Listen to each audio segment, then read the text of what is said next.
Sejak kapan rezeki dicari? Allah tuh bagi-bagi doang, Pak. Kita nggak pernah nyari rezeki. Kita cuma nunggu dan ngambil, nunggu ngambil. Nah, time nunggunya inilah skill yang punya orang bisnis, skill yang punya orang politisi. Dia tahu cara ngambilnya, ya.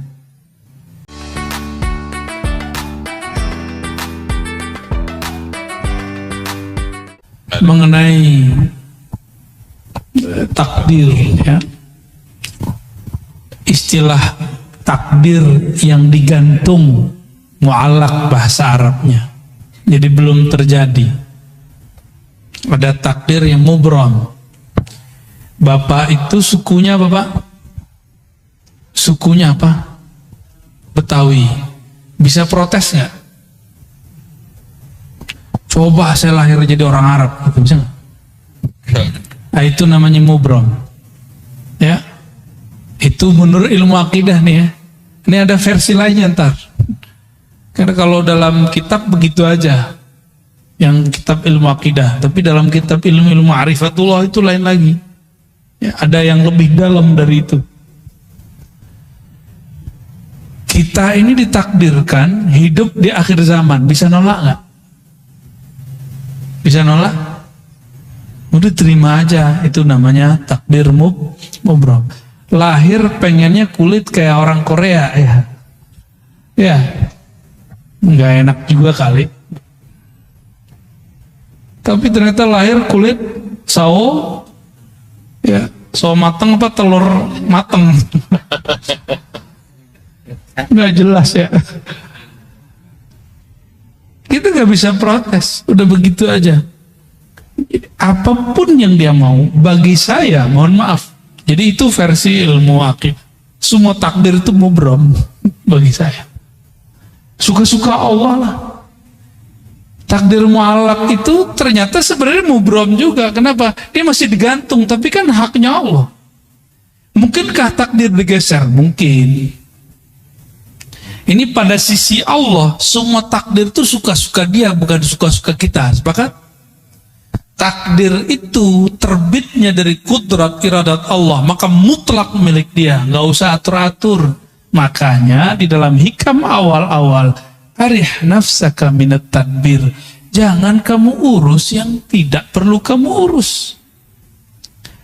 Ahli akidah mencoba menteorikan itu karena banyak orang protes. Ini takdir bisa dirubah nggak segala macam ya? Takdir itu bahasa Arab artinya ukuran yang Allah berikan untuk kita. Kita dikasih ukuran 10, tergantung kita ngambil berapa. Harusnya antum tuh suksesnya 10 kali lipat, cuma ngambilnya cuma 2. Salah siapa? Nggak akan keluar dari takdir. Ada kesalahpahaman memahami takdir. Takdir itu cuma 4. Apa aja?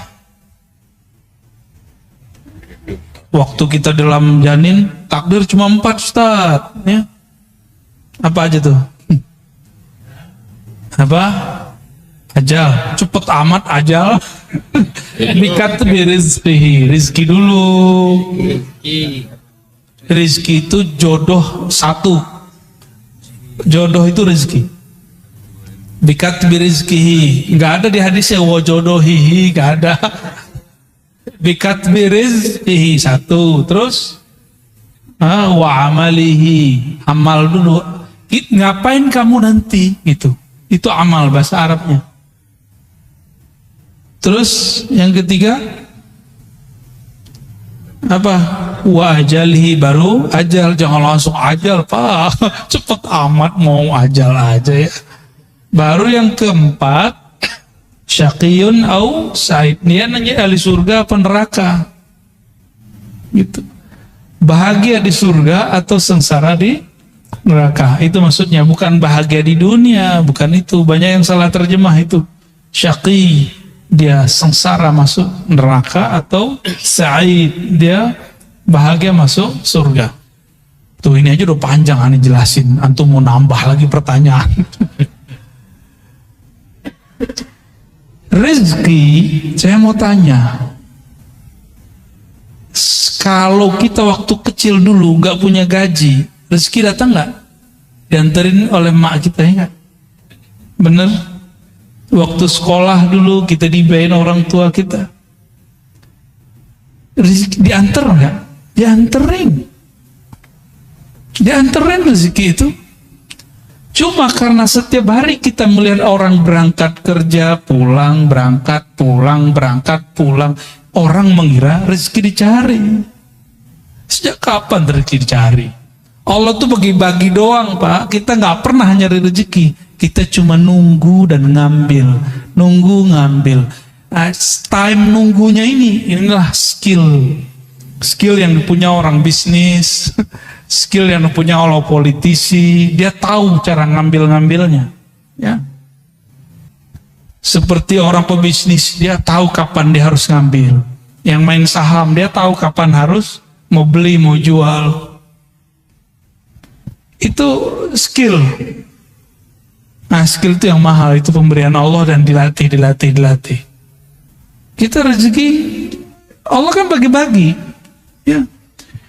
Maka kalimatnya, perintahnya bukan cari rezeki. Ibtaghi fima atakallah darul akhirah. Yang kamu carilah akhirat. Nggak ada suruhan cari dunia. Wala tansa nasibaka minad dunya. Tapi jangan lupa duniamu. Cuma begitu. Kalau kita balik, dunia akhirat harus 50-50, bro. Ente ini udah gila belajar agama. Tapi dari dulu sampai sekarang hidupnya begitu-gitu aja. Katanya adil. Gak begitu cara memahami ayat-ayat Allah. Kita kerja, kalau ada akhirat di situ, mungkinkah orang-orang itu korupsi? Orang yang mengakhiratkan kerjanya, dia jujur kerjanya. Tentu ibadah tuh. Orang yang niat ketika bekerja, dia ingin menafkahi keluarganya, ingin bantu orang sekitarnya, maka orang itu dihitung ibadah. Itu yang disebut mencari akhirat. Tapi jangan lupa bagianmu di dunia. Jadi kita juga harus saving untuk diri sendiri dan keluarga, itu maksudnya.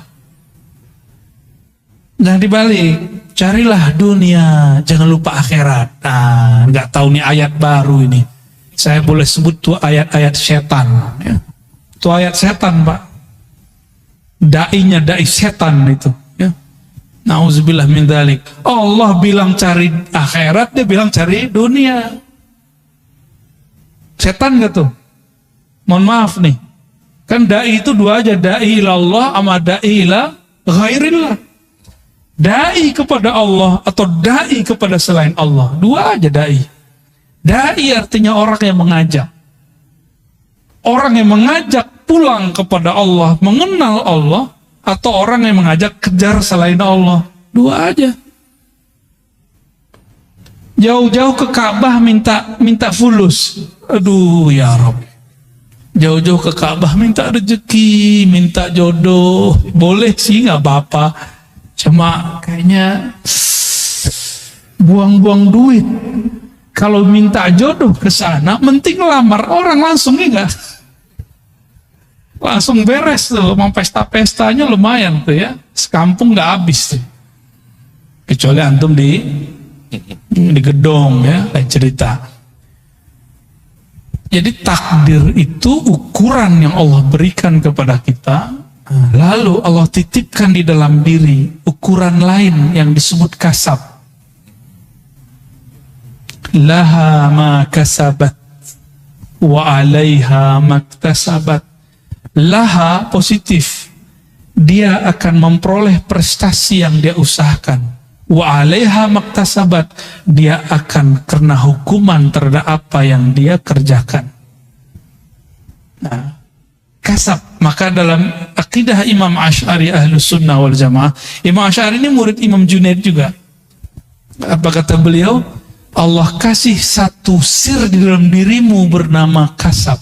Kasab itu sebenarnya adalah tajalli, pancaran kudrat iradat Allah yang Allah pinjamkan ke dalam diri manusia. Maka di saat dia faham kasabnya dia kemudian mengatakan, aku bisa begini pun karena Allah juga yang memberi. La haula wala quwwata illa billah. Maka ketika dia mendapatkan sesuatu, dia girang untuk berbagi kepada hamba-hamba Allah. Ya. Nah, itu takdir. Jadi takdir itu Bapak Ibu, ada takdir Lauh Mahfuz. Itu jadi bukan qada azali, qadar hadis, enggak. Yang tepat ya, yang tepat secara ilmu ma'rifatullah, qadar sama. Qadar ini saya mau ngambilnya yang pakai sinonim. Itu tertulis di Lauh Mahfuz. Lauh Mahfuz itu, lauh bahasa Arabnya papan tulis. Cuma kan yang di langit itu bukan papan, Pak. Ya, makhluk yang tercipta dari nur, tapi di situ tertulis.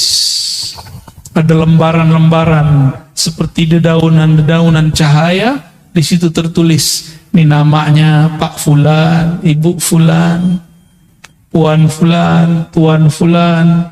Tulis di situ. Namanya sudah ada. Oke, itu makhluk nggak? Lauh Mahfuz makhluk nggak?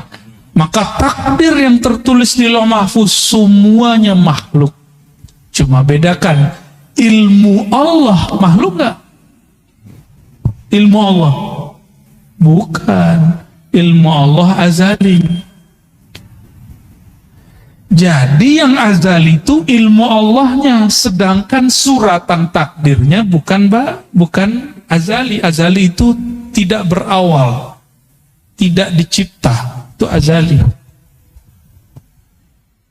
Semoga pusingnya. Tuh, salah siapa nanya bab begituan? Ya. Namun apa kata Allah? Kataba ala nafsihi rahmah. Di Lauh Mahfuz tertulis hukum takdir. Orang yang baik dapat balasan kebaikan, orang begini ya begitu. Itu hukum takdir. Sebab akibat itu Lauh Mahfuz. Hukum sebab akibat. Jadi adakah hukum sebab akibat di dalam Islam? Ada. Allah akui, disebut kita hari ini sunnatullah atau disebut hukum alam. Allah akui. Tapi kata ba'ala nafsih rahmah. Allah tetapkan pada dirinya, pada zatnya rahmah, kasih sayang, mengalahkan semuanya. Mengalahkan semuanya. Allah nih. Maka Allah mengatakan Ar-Rahman ala arsyistawa. Dia yang maha pengasih, penyayang itu bersemayam, meratakan, memenuhi semua aras, dan aras itu meliputi alam semesta. Tubuh ini diliputi oleh aras Allah, tubuh antum semua diliputi oleh aras Allah. Aras itu diliputi Ar-Rahman, berarti diri kita ini di sisi arasnya Allah itu liputan rahmat. Jadi jangan bawa hukum takdir ke Allah, namanya keadilan. Jangan cari keadilan kepada Allah, jangan cari hukum sebab akibat kepada Allah. Kalah kita. Sama sholat yang tadi kita nggak diterima. Maka Imam Asy'ari bilang, jangan pernah cari keadilan Tuhan, minta rahmat Allah. Itulah Nabi ngomong, kamu masuk sorga bukan dengan amalmu. Karena kalau amal keadilan, hukum keadilan, jangan pernah minta keadilan Allah. Masuk sorga itu karena rahmat. Dapat hidayah, jadi wali Allah, jadi kekasih Allah. Dapat ilmu itu karena rahmat. Ciri-ciri orang dapat rahmat di kolbunya, tidak ada lagi rumus-rumus kebencian. Gimana? Di kolbu kita sudah begitu belum? Katanya baca bismillah tiap hari. Imam Syafi'i, kenapa mewajibkan baca basmalah bagian dari Fatihah? Baru berharap orang-orang yang bermazhab Syafi'i, murid-muridnya nanti kolbunya dipenuhi dengan Rahman dan Rahim. Tauhid ahlul haqaiq ala zahir.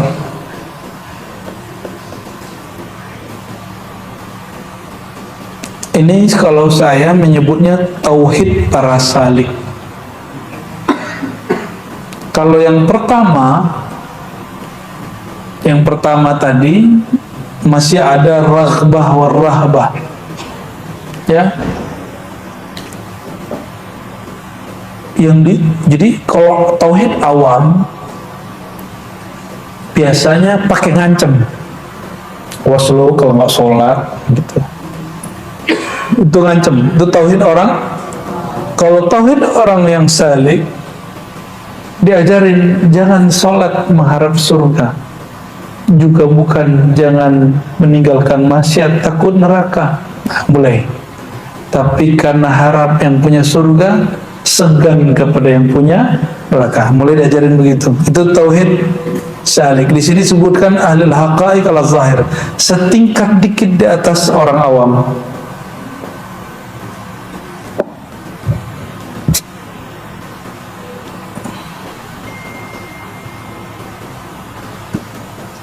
Sudah mulai begitu belum? Berarti sudah mulai salik. Kalau nggak turun kelas lagi. Ya, kenapa zikir? Supaya tenang. Lumayan, itu salik. Kalau orang awam, kenapa zikir?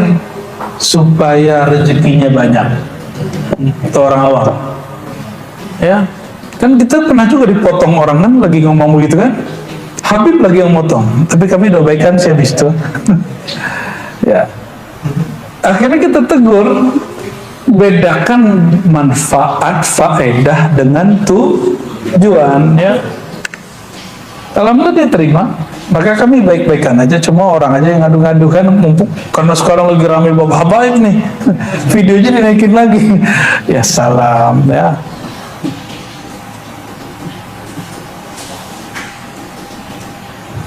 Antum zikir ingin melihat nur di kolbu, itu level 2 tuh, lumayan salik lah. Lumayan lah itu. Ingin ngerasain ada energi gitu, lumayan lah tuh. Sudah mulai naik tuh tipis-tipis ya. Sudah mulai naik sedikit.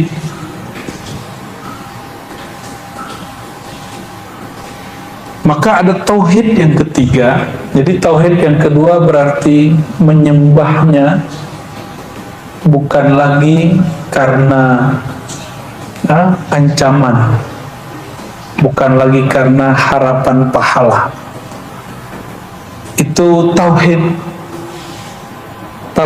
salik. Tauhid yang ketiga menurut beliau, ayyakunal abdu bisirrihi wa wajdihi wa qalbi ka'annahu qa'imun baina yaday Allah azza wa jalla tajri alaihi tasarifu tadbiri. Coba perhatikan, seorang hamba bertauhid ini secara khasah, yang tingkat level tertinggi menurut beliau nih, dia bertauhid dengan sirnya, dengan rahasia di dalam dirinya dan kolbunya, seakan-akan dia merasakan berada di hadapan Allah dan mengalir dalam kehendak Allah.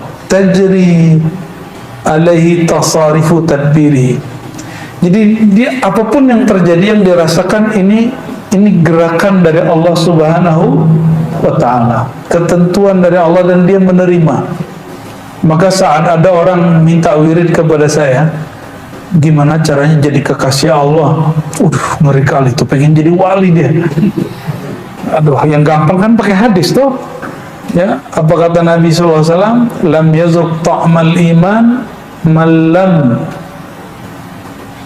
yakun radiyan billahi tabaraka ta'ala. Ya, man lam yarda billahi tabaraka ta'ala. Tidak merasakan manisnya iman kalau orang tidak ridha.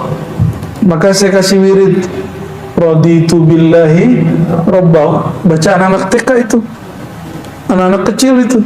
Ternyata itu asbab orang jadi wali. Asbab jadi wali, dia mesti ridha kepada ketentuan Allah kepada dia. Ridha itu berarti nggak boleh sedih. Ya, kalau sedih ya nangis, sakit ya cerit gitu. Tapi batin dia tidak menolak, batin dia terima. Dia nggak ngomong ini, ya Allah, aku kan sudah wiridan, kenapa masih diuji? Ya Allah, aku kan sudah bertarekat Samaniyah, Qadiriyah, Khalwatiyah, Suhrawatiyah, semuanya. Kenapa masih aku gagal bekerja? Oh, berarti dia salah paham itu. Bertarekat gak begitu, ya. Ya Allah, saya sudah zikir sholawat, kok masih jomblo? Apa urusan? Ya, aku lakum ayyul ikhwah, ya. Saya sampaikan kepada antum.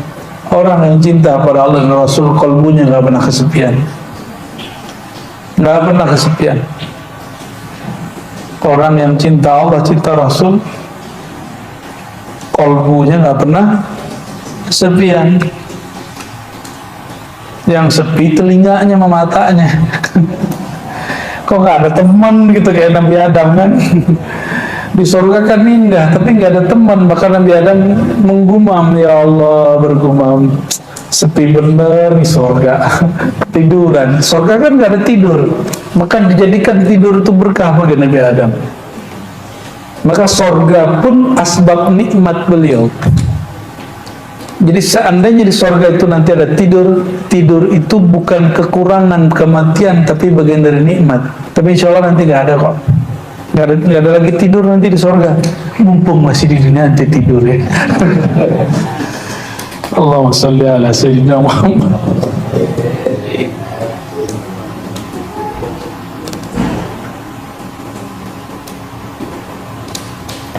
Kenapa kita mesti merasakan bahwa kita ini dalam aliran takdirnya Allah? Ini bukan fatalis. Ini bab rohani. Ini bab rasa. Merasakan bahwa diri kita itu dalam aliran kehendak dan takdirnya Allah. Maksudnya apa? Ini mohon maaf.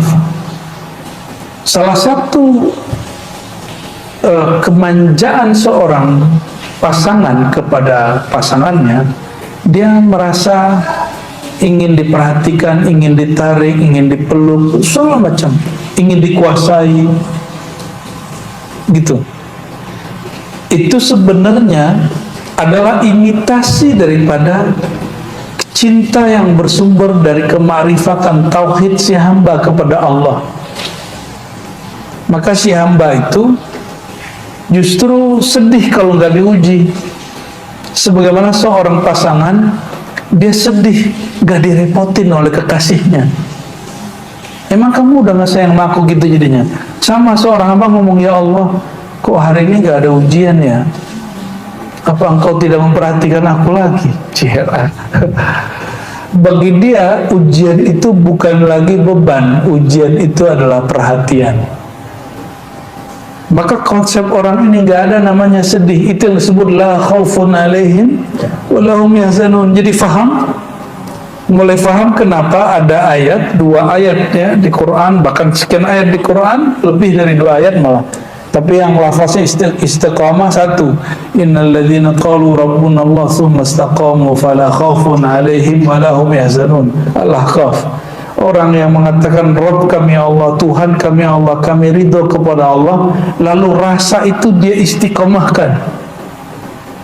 La khaufun alaihim wa lahum yahzanun. Orang yang mengatakan Rabb kami Allah, kami dalam aliran takdirnya Allah, kami tidak akan keluar dari takdirnya Allah. Dan nikmat sekali, dalam takdir Allah itu nikmat sekali.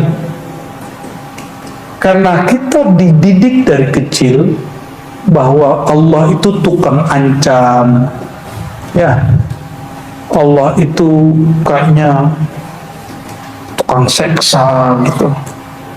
Akhirnya antum kalau diajak ke sini agak sulit. Ada border di sininya, ada penghalang. Ini bukan bab ancaman. Ya, kalau ente kalau nggak sholat, ntar diuji loh sama Allah gitu, ntar dapat ujian loh, ntar dapat cobaan. Cobaan ujian dalam pengertian tauhid awam itu menyeramkan. Tapi ujian menurut ahlullah itu adalah rahmah, adalah rahmat kasih sayang Allah SWT. Maka jika disebut asyadun nas balaan al-anbiya, orang yang paling banyak ditempa itu para nabi, lalu orang yang mirip dengan nabi, para aulia, para ulama. Kalau terjemahan bab rohaninya, orang yang paling banyak diperhatiin Allah adalah para nabi, para aulia. Itu terjemahan versi ketiga. Pilih yang mana? Profesor aja nggak nyambung lah ini. Karena profesor debat sama saya, dia bilang, ya hadis yang ente baca itu akan membuat orang jauh dari Islam. Karena orang tidak ada yang mau diuji. Sedangkan yang paling banyak diuji adalah para nabi dan orang yang ikut nabi. Berarti gak usah ikut nabi sekalian biar gak diuji. Gitu kata dia. Profesor itu, Timur Tengah lagi sekolahnya. Berarti gak nyambung kan? Kitab yang dibaca sama, orang yang ngaji di Ciputat kok lebih paham gitu. Orang ngaji di lokal, di pesantren lokal lebih paham. Kita malu sama KK lokal, kok mereka lebih paham bacanya daripada orang-orang yang kuliah-kuliah tinggi. Ya Allah, mawaffiqna ila ma tuhibbuhu tardah. Baik.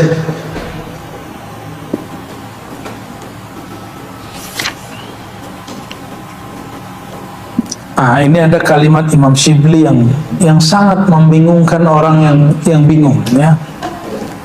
Qala rajulun li Shibli. Bertanya seseorang kepada Imam Shibli. Shibli ini siapa? Abu Bakar Ash-Shibli ini siapa? Ada yang tahu? Teman Al-Hallaj. Al-Hallaj yang mati dibunuh karena dituduh sesat. Shibli nggak dituduh sesat, tapi dituduh mabuk. Imam Shibli murid Imam Junaid, Hallaj pun murid Imam Junaid. Imam Shibli memuridkan aqidah daripada gurunya, tapi kemudian dia diberi rasa sendiri oleh Allah. Dia ditanya tentang apa itu tauhid. Apa kata dia?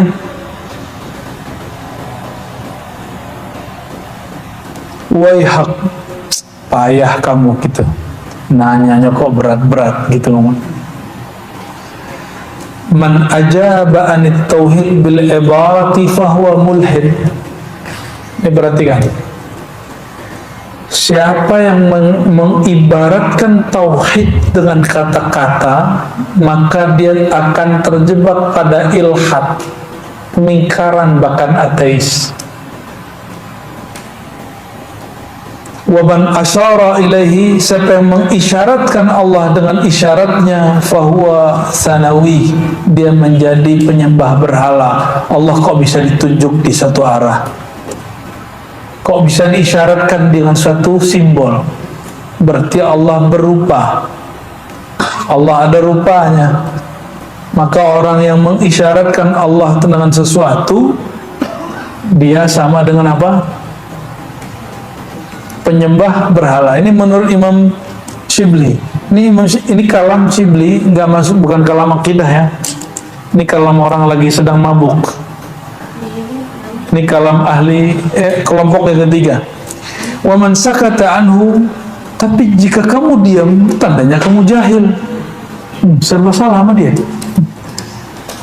Kita ibaratkan tauhid, ditanya tauhid itu apa? Kita jawab, kata dia, ente mulhid, ente ingkar. Kalau kita kasih isyarat, kamu penyembah berhala. Jika diam, salah lagi sama dia, ente jahil, katanya. Serba salah mahala sini, kayak perempuan lagi dapat katanya. Tapi ini bukan lagi dapat, justru dia betul, dia lagi dapat ma'rifat deh. Wa man wahama annahu wasilun falaysa lahu hasilun. Siapa yang mengklaim dirinya telah wusul kepada Allah, telah sampai, dia tidaklah mendapatkan hasil. Wa man awma ilaihi fa huwa 'abidun wathanin. Siapa yang mencoba memberikan isyarat simbol-simbol tentang Allah, maka dia telah merupakan Allah dalam satu bentuk. Fa huwa 'abidun wathanin. Dia penyembah berhala. Wa man nataqa bihi fa huwa ghafilun. Siapa yang membicarakan tentangnya, dia berarti orang itu tidak merasakan kehadirannya. Wa man zanna annahu qarib. Ini maksud dia apa nih? Jadi ente kalau baca subhanallah, bagi Hallaj saat dia lagi ngomong gini, itu orang lalai. Allah kan nggak pernah lala, nggak pernah hilang dari kita. Ya, yang mengatakan ya Allah, bantu kami ya Allah, berarti dia nggak ngerti Allah lagi bantu dia. Ini yang ngomong siapa? Ini tauhid versi orang majzub. Orang apa? Orang majzub ya begini. Maka Hallaj ini mengambil kalam dia mesti waktu dia sedang sadar. Lalu ada kalimat wa man zanna annahu qarib fa huwa ba'id. Siapa yang mengira dia dekat kepada Allah, dia sebenarnya jauh. Karena sejak kapan Allah perlu kedekatan hamba? Wa man tawajad fa huwa faqid. Siapa yang merasa mendapatiku, dia mendapati kekosongan. Ribet kan ya orang begini? Diam salah, ngeklaim salah. Wa kullu ma mayiztumuhu. Ternyata maksud beliau sampai ke kalimat ini. Ini yang paling inti belakangnya. Wa kullu ma mayiztumuhu bi awhamikum wa adraktumuhu bi uqulikum fi atammi ma'anikum fa huwa masrufun mardudun ilaikum muhdathun masnu'un mislukum. Semua yang kamu bedakan dalam pikiranmu, yang engkau dapat peroleh dengan akalmu, yang engkau ibaratkan dengan makna yang paling sempurna menurutmu, semua itu tertolak dikembalikan kepadamu. Kenapa? Makna yang ada di kepala kita makhluk bukan? Betul? Huruf-huruf yang kemudian kita rangkai jadi kata-kata tauhid itu adalah A, B, C, D. Itu kumpulan huruf-huruf yang menjadi kata dan kalimat. Itu makhluk bukan? Allah makhluk, Allah khalik. Maka dia tidak bisa dipahami dengan kata-kata. Itulah akhir dari makna ayat lam yakun lahu kufuwan ahad. Itulah kenapa surat Al-Ikhlas ini sepertiga Quran. Dia pendek tapi setara dengan sepertiga Quran. Semakin orang menyadari bab ini, baru dia disebut ikhlas. Ikhlas dalam surat Al-Ikhlas bukan ikhlas versi ente ngomong aneh ikhlas lah ya. Bukan begitu, itu mah ikhlas orang awam tuh. Bukan itu. Ikhlas dalam pemahaman surat Al-Ikhlas adalah al-bara'atu an kulli wahmin wa aqlin wa ma'nin wa ma'na, ya. Terlepasnya engkau dari semua persepsi pikiranmu, semua asumsi-asumsimu, dan semua kata-kata makna yang kau gambarkan tentang Allah. Jadi apapun yang kita kalamkan tentang Allah, Allah lebih sempurna dari itu. Oke?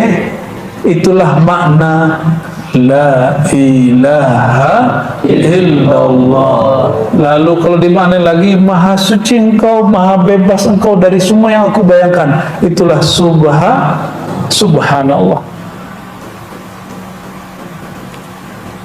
Gimana? Sudah mulai nyambung? Sudah mulai nyambung? Ini aslinya kitabnya rumit, tapi saya mohon kepada Allah semoga ini bisa mudah dipahami. Sudah mulai dipahami? Jadi kalau disebut Qul huwallahu ahad, katakanlah hai Muhammad, Allah itu dia, Allah itu ahad. Kenapa dimulai dengan kata dia? Dia itu menunjukkan agar engkau tidak membayangkan fisik. Karena dia berarti gaib. Gaibkan dulu akalmu, gaibkan dulu panca indramu, baru engkau katakan Allah. Allah itu menyebut dirinya apa? Ahad. Maka jika diterjemah, hanyalah dia yang memahami keesaan dirinya. Loh, terus itu apa belajar tauhid? Belajar tauhid itu belajar meniadakan diri di hadapan wujudnya, barulah terasa wujud Allah Subhanahu wa ta'ala. Jadi gimana cara merasakan wujudnya Allah? Tiadakan diri di hadapannya. Bagaimana merasakan dia esa? Tiadakan kemajubukan diri kita, peran diri kita, baru kita ngerasain dia esa. Ya, itulah makna la haula wala quwata illa billah. Jadi ada 3 ungkapan tauhid, la ilaha illallah, subhanallah, la haula wala quwata illa billah. Itu ungkapan tauhid. La ilaha illallah menafikan semua, meniadakan semua yang dibayangkan. Coba bayangkan tentang Tuhan, bayangin. Sudah kebayang? Nah, itu bukan Tuhan. Coba katakan Allah satu. Kebayangkan angka 1? Nah, Allah bukan begitu. Pak, ya, Allah Esa. Kebayang apa? ESA. Ah, itu bukan Allah. Sebut Allah. Kebayang apa? Alif lam lam ha. Itu bukan Allah, itu nama Allah. Itu nama Allah. Bedakan nama Allah yang diungkapkan dalam huruf dengan yang punya nama itu sendiri. Coba tulis namanya di kertas atau tulis dalam pikiran. Sudah ditulis namanya dalam pikiran? Sudah nampak? Apakah itu kita? Bukan, itu tulisan tentang kita. Jadi kalau ada lafaz Allah, itu bukan Allah, itu nama yang menyimbolkan tentang Allah. Jadi kalau antum, ini mohon maaf, ini jangan, makanya udah talqin jangan belagu dulu. Itu baru memasukkan nama. Rasanya dirasakan oleh kolbu.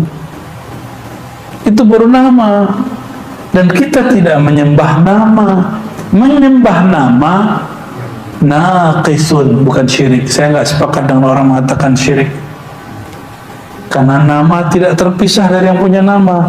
Maka man abidallah ka ismin fahuwa naqisun fil ubudiyah. Ini kaidah, ya, kaidah yang baru dibuat malam ini.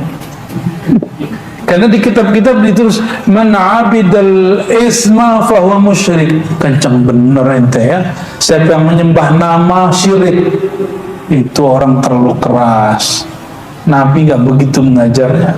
Orang yang menyembah nama, dia belum sempurna. Bukan berarti dia musyrik. Kan nama tidak pernah terpisah dari yang punya nama. Ya toh, nama Allah, coba nama antum pernah pisah nggak dari dirinya? Maka kalau ada orang menghujat nama kita, kita marah nggak? Ya, ditulis nama terus dicoret, marah nggak? Bahkan namanya dipindahin ke batu. Nih, kamu nih, diinjak batunya, marah kan? Marah kita. Ya, mohon maaf. Yang muncul antum foto terus diupload di sosial media, di Facebook, Instagram atau TikTok, itu gambar kita, tapi itu bukan kita loh. Paham? Gambar kita, foto kita, itu bukan kita sendiri. Maka foto Ar-Razi bukanlah Ar-Razi. Jadi kalau ada orang menghujat video saya, itu bukan menghujat saya, itu menghujat si video. Indah tuh hidup begitu. Makanya saya nggak stres hidupnya, alhamdulillah. Ini baru dikata-katain dikit, statusnya nggak disepakati temennya, langsung stres. Karena terlalu menghayati kehidupan. Jangan terlalu nyatu-nyatu amat dengan sosial media, ya. Itu terpisah sama kita. Nama kita itu bukan kita yang sempurna. Dia hanya bagian dari diri kita dan dia bukan kita semuanya.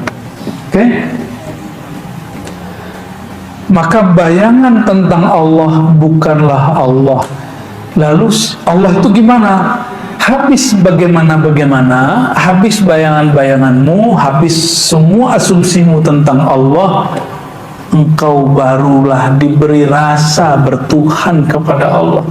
Jadi tiadakan dirimu, tiadakan rasamu, habis rasa, habis semua, baru Allah kasih rasa dari dia. Habiskan persepsi tentang Allah, baru Allah beri persepsi tentang dia. Habiskan teori tentang Allah, baru Allah kasih teori yang benar tentang dia. Ya.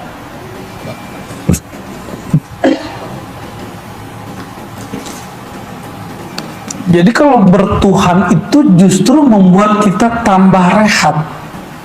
Kenapa? Kita nggak perlu memikirkan Allah, cukup merasakan Allah. Kan, pikiran aneh berat nih, karena ente mikirin Allah. Kajiannya berat nih, karena kajiannya dipikirin. Oleh karenanya para sufi itu hidupnya paling santai.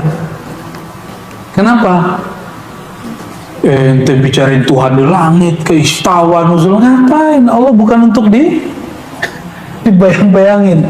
Jadi bagi saya, ya sudahlah, bagi-bagi tugas lah. Kalau yang masih mau jadi singa aswaja, monggo. Saya udah nggak mau ya.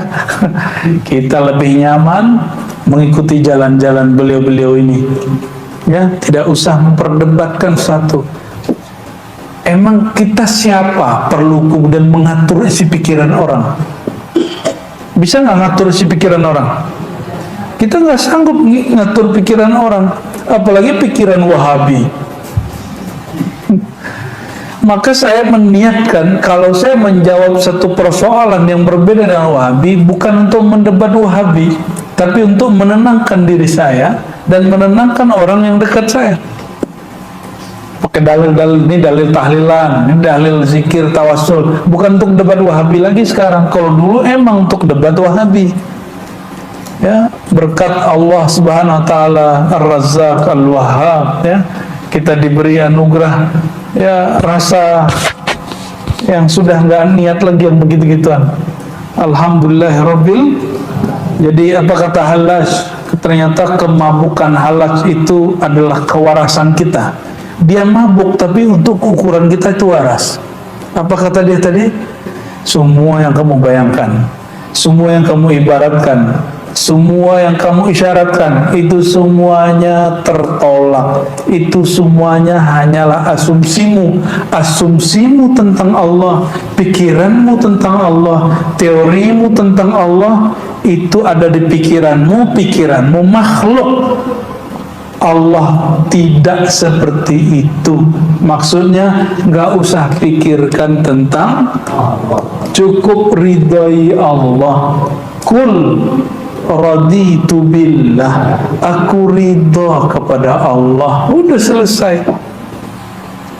Kalau yang maksa, kalau menyembah Tuhan yang nggak ada sosoknya gimana gitu ya.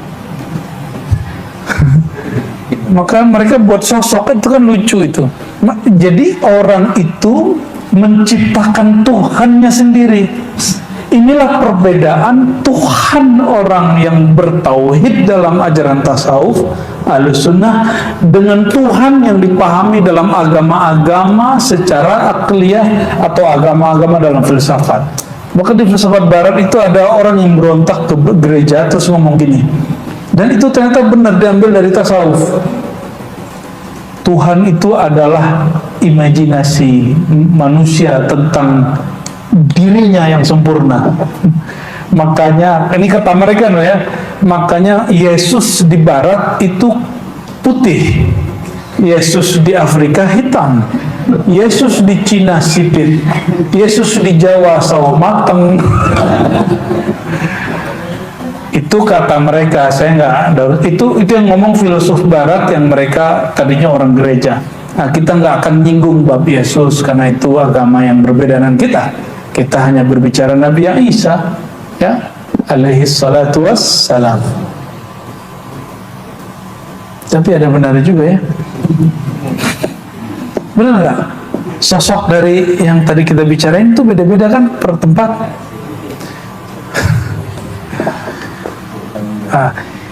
Ajaran tauhid yang Nabi bawa sebenarnya ini. Oleh karenanya para sahabat waktu turun ayat Ar-Rahman 'alal arsy istawa, nggak ada satupun yang debat. Allah bersemayam di atas aras istawa. Nggak ada stop debat. Kenapa? Allah nggak perlu dibayang-bayangin. Sekali membayangkan Allah, akidahnya keliru. Allah tidak dapat disuci-sucikan, karena apapun yang kau sucikan di pikiranmu itu masih pikiranmu. Itulah kritik Ibn Arabi kepada sebagian ulama Ahlus Sunnah yang merasa paling benar, tapi dia mengingatkan Ahlus Sunnah nggak begitu loh bro, gitu. Ahlus Sunnah itu laisa kamitslihi syai', melepaskan asumsi tentang Allah selepas-lepasnya. Tadi kita sudah simulasi ya, bayangkan sesuatu, sudah. Allah nggak begitu. Tuliskan lafaz Allah di pikiran. Allah, alif lam lam ha, a l l a h, huwa, ha waw. Itu nama Allah, bukan Allah. Nama yang antum gores di dalam pikiran. Maka nanti jika zikir terus Allah izinkan ada lafaz itu di kolbu, itu bukan Allah, itu nurnya kolbu. Ya, itu nurnya kolbu. Ya.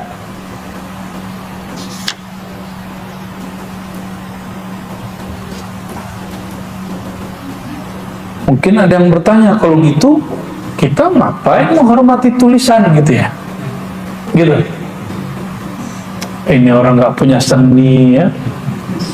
Ya udah, sini mana fotonya saya injek-injek. Mana namanya saya robek-robek. Pasti marah. Itu salah satu sifat jalaliyah yang Allah tajallikan kepada kita.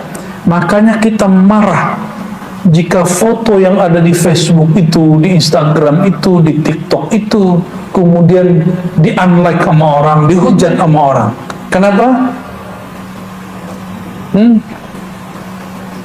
Kita merasa itu tidak, itu nama, itu wajah terhubung dengan kita. Ya. Jadi nama beda dengan yang punya nama, tapi di hati adalah lain. Ya. Bagian yang itu bagian Buya Zulaswi itu nanti tuh di kajian Kifayatul Awam ya. Maka kajian kita Kifayatul Awam dia mesti diturunin grade-nya ke akal. Nggak boleh pakai ini. Tujuannya nanti baru sampai di sini. Supaya apa? Supaya akalnya jalan dulu, jalan, kaidah, ujungnya qaidatun bila qaidah, maqamun bila maqam, halun bila hal.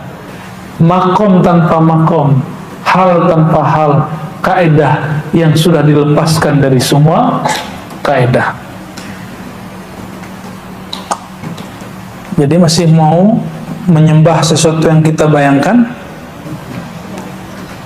Membayangkan sesuatu butuh tenaga, butuh energi, betul nggak? Butuh kalimat dan kosakata. Untuk menyembah Allah simpel sekali, jangan bayangkan apapun, rasakan saja. Merasakan diri kita, semakin terasa diri, semakin terasa yang mengatur diri.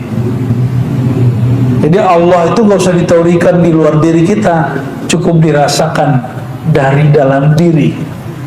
Itu yang disebut man arafa nafsahu. Siapa yang merasakan dirinya, semakin dalam dia merasakan siapa dirinya, semakin dekat dia kepada Allah yang menciptakan dirinya. Itu maknanya.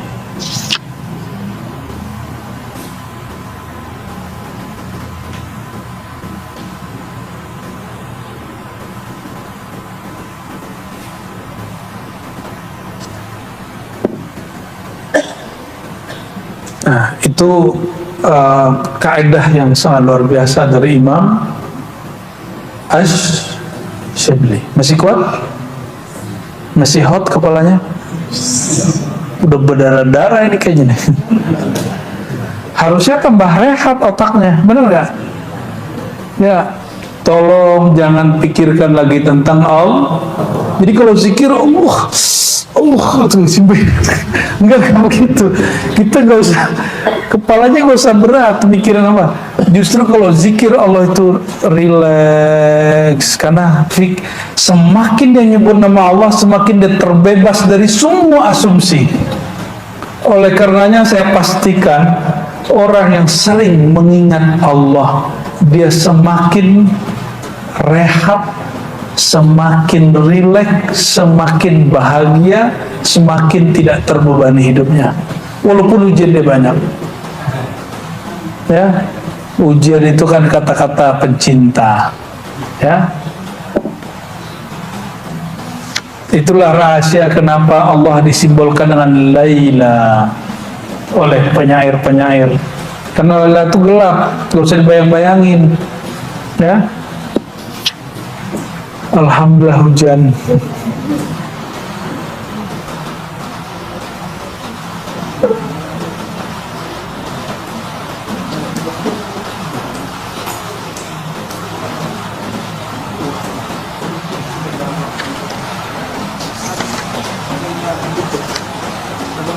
Oke, barangkali itu kajian tauhid menurut ulama tasawuf. Justru tauhid versi sufi itu tauhid yang paling mudah, karena tidak perlu pakai ungkapan, tidak perlu pakai teori. Ungkapannya adalah tidak berungkapan, teorinya tanpa teori, makomnya tanpa makom, kata-katanya tanpa kata-kata. Itulah tauhid para sufi, tauhid yang merileks hamba dan pikirannya dari segalanya. Semoga Allah Ta'ala tambah mendekatkan kita kepadanya. Amin ya rabbal alamin. Sallallahu rabbuna ala nuril mubin Ahmad al-Mustafa Sayyidil Mursalin wa ala alihi wa sahbihi ajma'in. Sallallahu rabbuna ala nuril mubin Ahmad al-Mustafa Sayyidil Mursalin wa alihi wa sahbihi ajma'in. Sallallahu rabbuna ala nuril mubin Ahmad al-Mustafa Sayyidil Mursalin wa alihi wa sahbihi ajma'in. Afdalu dzikri la ilaha illallah, la ilaha illallah, la ilaha illallah, la ilaha illallah, la ilaha illallah, la ilaha illallah, la ilaha illallah, Muhammadur Rasulullah, la ilaha illallah, Muhammadur Rasulullah, la ilaha illallah, Muhammadur Rasulullah, la ilaha illallah, Muhammadur Rasulullah sallallahu alaihi wasallam fi kulli lamatin wa nafasin adada ma wasi'ahu al-Fatiha.